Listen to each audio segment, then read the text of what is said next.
In the wild, unless you're sitting at the top of the food chain, everything is trying to eat you. In order to survive, you either gotta get fast, get hiding, or get creative. One creature that's developed a shocking but effective defense mechanism is none other than the electric eel, able to spontaneously generate high-voltage pulses of electricity. So what do you think happens when a vicious predator like the caiman, the Amazon's equivalent of a crocodile, tries to take a bite out of an electric eel? Will it get the shock of its life, or is it lights out for the cranky caiman?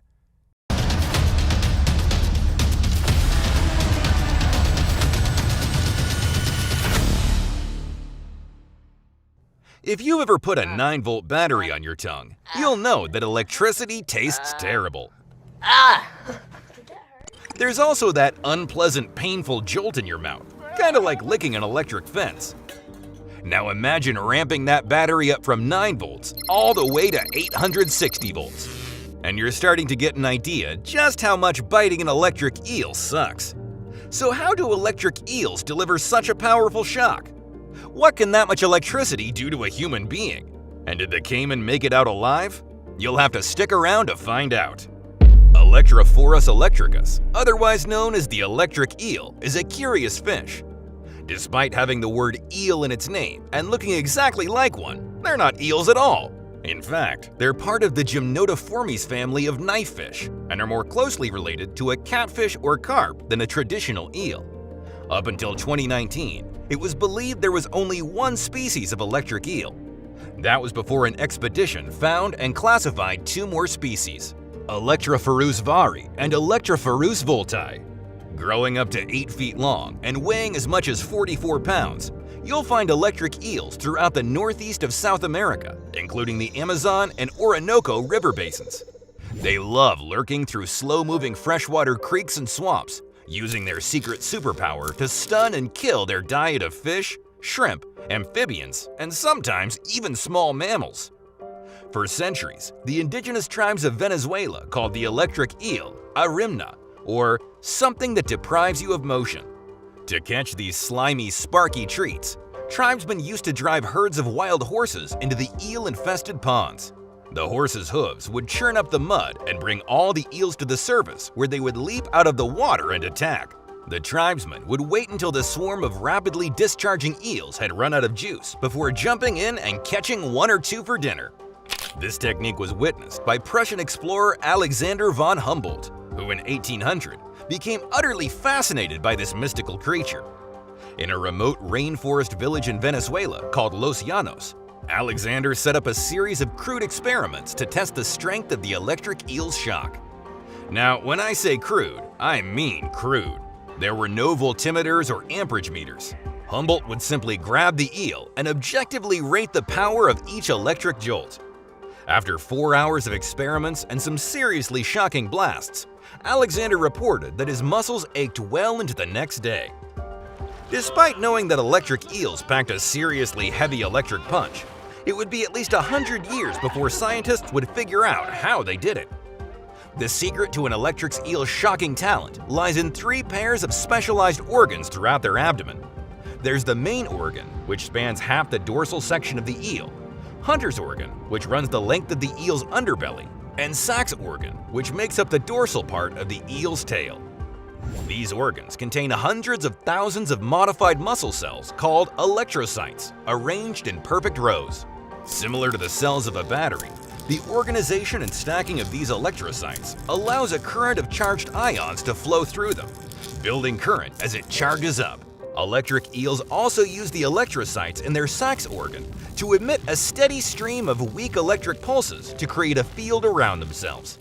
This field is used for communication and active electrolocation, their way of seeing in their dark, murky environment. So, how do electric eels use these 2 voltage attacks to take down prey or defend themselves from predators? After sensing a disturbance in the water, electric eels emit 2 or 3 strong pulses, as much as 860 volts.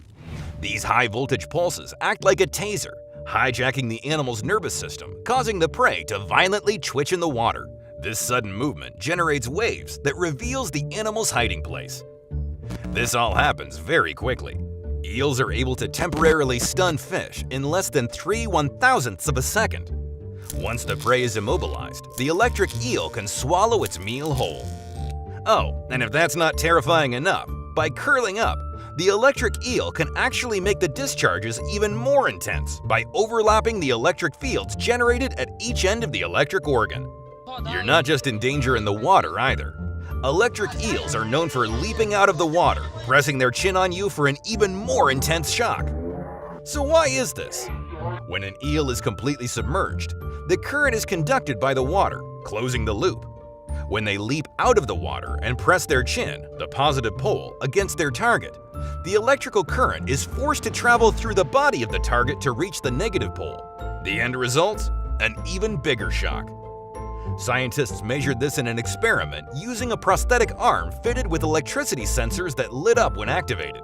When the arm was placed into the tank, the eel leapt out of the water, causing the highest discharge from just underneath its chin.